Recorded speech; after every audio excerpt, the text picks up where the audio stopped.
Hello everyone. हमारे 40 तक question हो चुके थे।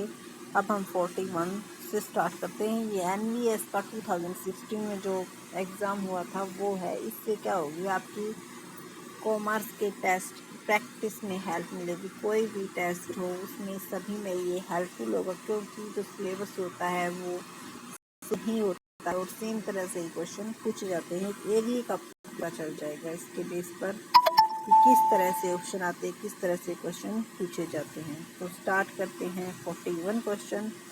और अगर आपने हमारे चैनल्स को सब्सक्राइब नहीं किया हो तो सबसे पहले हमारे चैनल्स को सब्सक्राइब कर लीजिए, क्योंकि हम आपको कॉमर्स सब्जेक्ट से रिलेटेड या फिर जॉब से रिलेटेड अपडेट देते रहते हैं। तो start. Which of the following is a consumer right as provide in the consumer protection act 1946। तो कौन सा जो कंज्यूमर राइट है जो हमें क्या प्रोवाइड करवाता है, कंज्यूमर प्रोटेक्शन एक्ट 1986 में है, तो वो हमारा राइट टू बी इन्फॉर्म्ड की सभी को सूचना का अधिकार है। उसके बाद है 42 questions. Which of the following is not a service. इनमें से कौन सी सर्विस नहीं है। तो देखो इसमें क्या दिया हुआ है, ऑर्गेनाइजिंग ओलंपिक और ओलंपिक्स गेम्स को ऑर्गेनाइज करना ये सर्विस नहीं है, but works of airline, works of hotel और वर्क्स ऑफ अकाउंट, ये तीनों ही किसका पार्ट है, सर्विसेज का पार्ट है। उसके बाद है द फुल फॉर्म ऑफ स्वॉट इज। देखो ये क्वेश्चन कई बार पूछा जाता है इसकी फुल फॉर्म, और इसके ऊपर हमने वीडियो भी प्रोवाइड की है कि कौन से एक्सटर्नल इन्वायरमेंट से अफेक्ट होते हैं, कौन से इंटरनल इन्वायरमेंट के फैक्टर हैं। तो इसकी जो फुल फॉर्म होती है वो होती है trade, strength, weakness, opportunity and threat. तो जो ऑप्शन नंबर सेकंड है वो हमारा क्या हो जाएगा इसका आंसर। उसके बाद है 44 question. Identify from the following the market concept that consists of a group of customer who have a similar set of needs and wants। तो उसको क्या कहेंगे, जो ग्रुप ऑफ कस्टमर होता है जिनकी नीड्स और वांट क्या होती है, सिमिलर होती है, तो उनको क्या कहते हैं हम, सेगमेंट मार्केटिंग। इसमें क्या होता है, मार्केटिंग में सेगमेंट बना दिए जाते हैं और जिस सेगमेंट में हम प्रोडक्ट प्रोवाइड करवाते हैं उन सभी की नीड और वांट क्या होती है, सेम होती है, क्योंकि उन्हीं के बेस पर हम क्या बनाते हैं, सेगमेंट बनाते हैं। उसके बाद है 45 questions. Part of A brand that is given legal protection is called. तो अगर लीगल प्रोटेक्शन मिल जाता है तो वो क्या बन जाता है, उस कंपनी का ट्रेडमार्क बन जाता है। तो इसका आंसर हमारा हो जाएगा ऑप्शन नंबर 4। इसके बाद है which of the following is not a function of distribution channel. कौन सा डिस्ट्रीब्यूशन चैनल का फंक्शन नहीं है। तो देखो अशॉर्टिंग भी होता है, एलोकेशन भी होता है, एक्यूमुलेशन भी डिस्ट्रीब्यूशन चैनल का फंक्शन होता है, बट एडवर्टाइजमेंट डिस्ट्रीब्यूशन का नहीं। ये किसका होता है, प्रमोशंस का फंक्शन होता है। तो इसका आंसर हो जाएगा हमारा ऑप्शन नंबर सेकंड। उसके बाद है 47 questions. Which of the following is not a component of physical distribution. कौन सा फिजिकल डिस्ट्रीब्यूशन का कंपोनेंट नहीं है। तो देखो ट्रांसपोर्टेशन भी होता है, वेयर हाउसिंग भी होता है, इन्वेंट्री कंट्रोल भी होता है, प्रोडक्ट प्रमोशन। वही बात होगी, प्रोडक्ट प्रमोशन हमारा किसका पार्ट होता है, प्रमोशन मिक्स का, बट ये इसका पार्ट नहीं है। तो इसका आंसर आ जाएगा ऑप्शन नंबर 3। उसके बाद 48 question. Organizing events involving application of skill is which of the following sales promotion activity। तो देखो ऑर्गेनाइज, किसी इवेंट को अगर हम ऑर्गेनाइज कर रहे हैं और सेल्स प्रमोशन एक्टिविटी, तो organizing events involving application of skill, हाँ किसी स्किल को यूज़ करके, अपनी किसी स्किल के बेस पर अगर हम कोई भी प्रमोशन, सेल्स प्रमोशन एक्टिविटी कर रहे हैं तो उसको क्या कहते हैं हम, कंटेस्ट कहते हैं, कॉन्टेस्ट कहते हैं। क्योंकि इसमें क्या होता है, प्रतियोगिताएं करवाई जाती हैं, जो पर्सन जीतता है उसी को क्या दिया जाता है, वो प्रोडक्ट दिया जाता है। तो इसमें क्या करेगा, अपनी स्किल को यूज़ करेगा। बट जो अगर ड्रा वगैरह है या फिर गिफ्ट है तो उसमें तो लकी ड्रा के बेस पर ही क्या किया जाता है, उसका प्रोडक्ट प्रोवाइड किया जाता है। लेकिन कॉन्टेस्ट में अगर हम कोई प्रतियोगिता करवा रहे, कोई तो उसमें क्या होती है, इसकी स्किल यूज होती है, तो इसका आंसर आ जाएगा हमारा option number 4।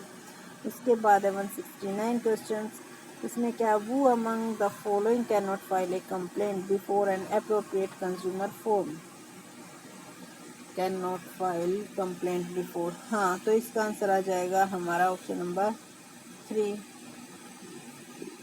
Sorry second, an individual who purchase goods for resale, क्योंकि अगर किसी ने रीसेल के लिए गुड्स परचेज की है तो वो कंज्यूमर फॉर्म में फाइल नहीं कर सकता, ठीक है, क्योंकि कंज्यूमर फॉर्म में एक कस्टमर ही क्या कर सकता है, फाइल कर सकता है, बट वो कस्टमर नहीं है, क्योंकि उसने रीसेल के लिए, तो वो आगे फिर रीसेल करेगा, इसीलिए क्या होगा, ये आंसर हमारा इसका आ जाएगा, an individual who purchase goods for resale. अगर रीसेल के पर्पज से कोई इंडिविजुअल गुड्स परचेज करता है तो वो डायरेक्ट कंज्यूमर फॉर्म में क्या नहीं कर सकता, केस फाइल नहीं कर सकता।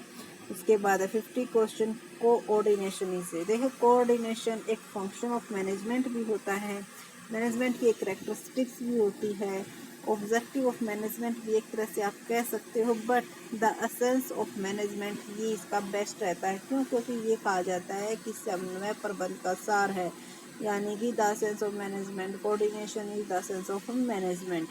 तो ये आपको याद रखना है ऑप्शन नंबर 3, क्योंकि मैनेजमेंट के हर एक कार्य में क्या ध्यान रखा जाता है कि कोऑर्डिनेशन बना रहे, और कोऑर्डिनेशन बना रहेगा तभी हम अपने ऑब्जेक्टिव को अचीव करने में क्या कर सफल हो पाएंगे।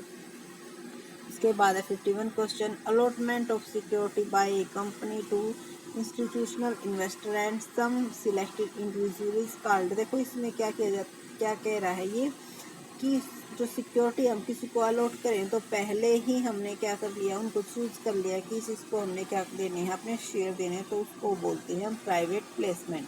ऑप्शन नंबर 1 इसका आंसर हो जाएगा।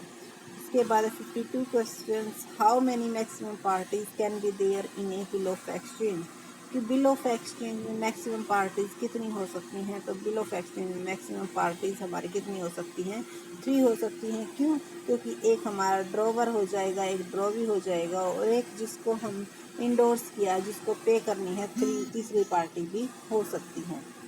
इसके बाद है, लेकिन अगर यहाँ पर बिल ऑफ एक्सचेंज की जगह पर प्रोमिसरी नोट आ जाता है तो मैक्सिमम पार्टी प्रोमिसरी नोट में कितनी हो सकती है, 2 हो सकती है, बट बिल ऑफ एक्सचेंज के केस में कितनी होती हैं, 3 होती हैं।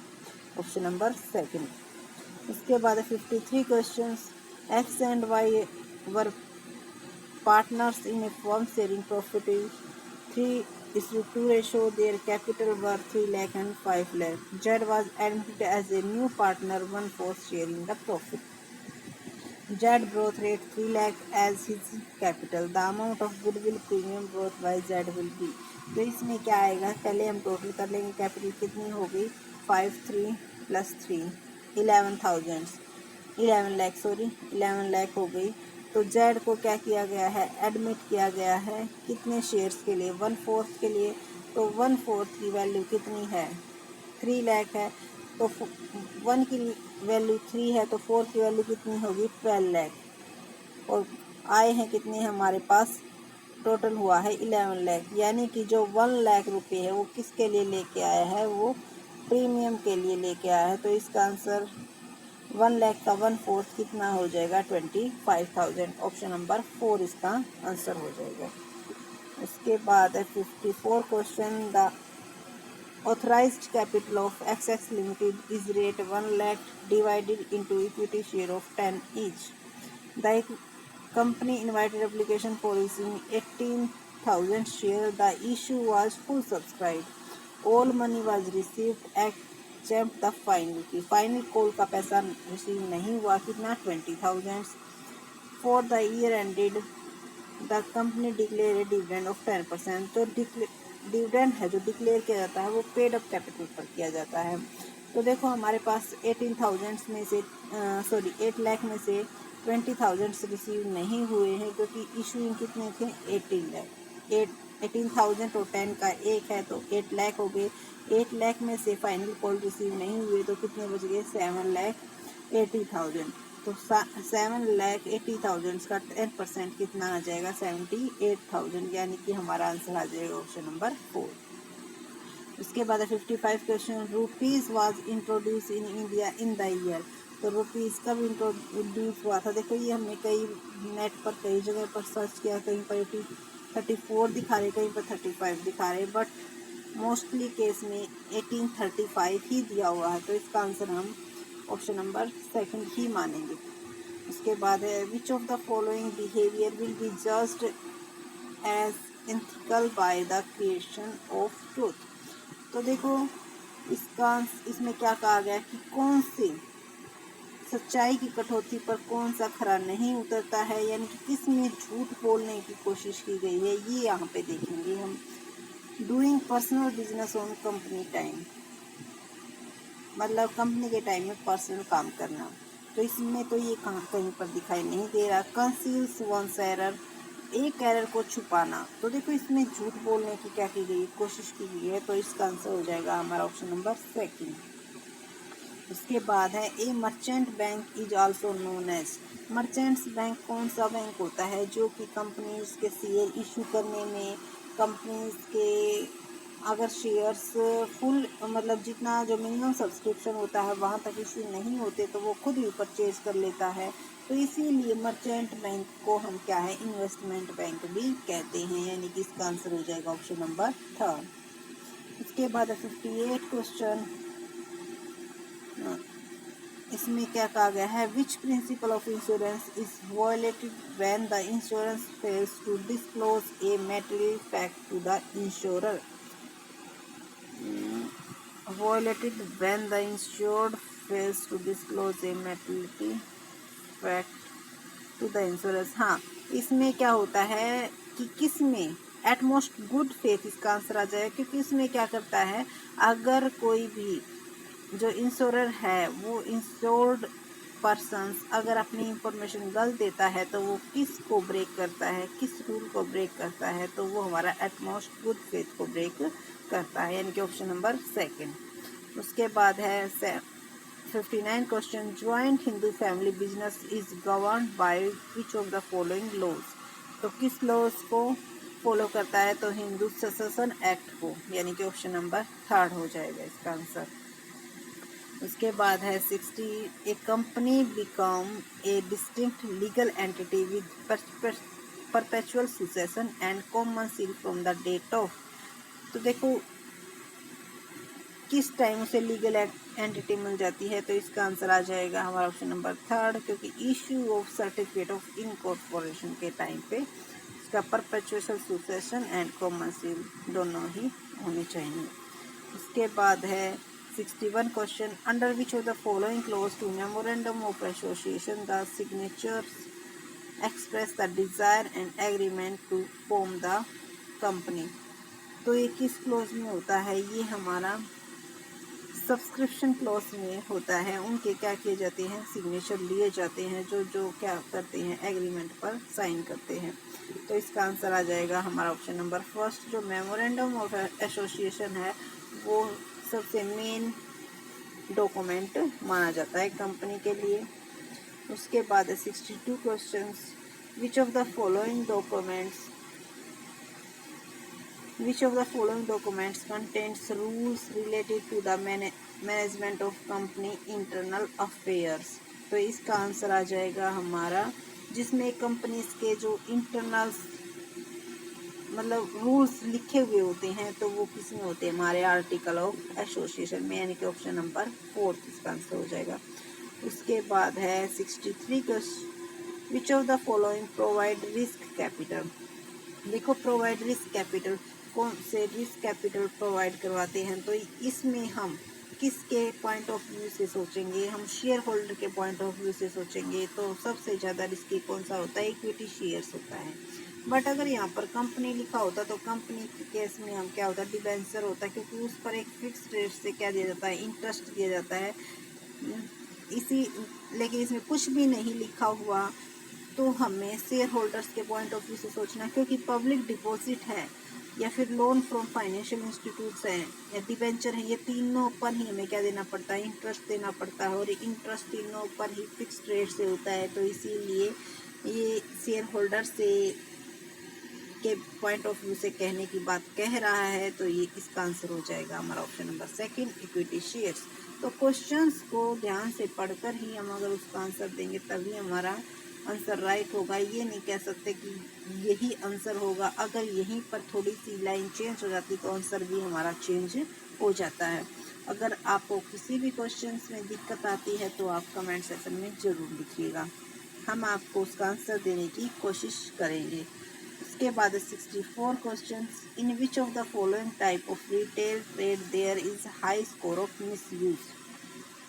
तो इसका आंसर आ जाएगा हमारा मेल ऑर्डर बिजनेस। इसमें सबसे ज़्यादा क्या होता है, मिसयूज होने का स्कोप होता है। इसके बाद है 65 question, which one of the following colour is not relevant for bill of entry. देखो इसका exact answer which one of the following colour is not relevant for bill of entry. Bill of entry का कोई relevant colour नहीं है। ये questions क्या हो गया, रॉन्ग हो गया, क्योंकि अगर ये पूछा जाता इस तरह का कोई भी हमने किसी भी टाइप का कि किसी कलर को इरिलीवेंट माना जाता है, ऐसा तो कुछ नहीं है। बट रिलीवेंट अगर के केस में कहा जाए तो ग्रीन है, उसको क्या माना जाता है, रिलीवेंट माना जाता है, यानी कि ऑप्शन नंबर सेकंड इसका आंसर हो जाएगा। उसके बाद है which of the following is the role of WTO। WTO का क्या रोल है, तो देखो जो हमारे एग्रीमेंट है उनको इम्प्लीमेंट करना WTO का मेन रोल होता है। तो इम्प्लीमेंटिंग WTO ट्रेड एग्रीमेंट, यानी कि ऑप्शन नंबर फोर्थ आंसर हो जाएगा।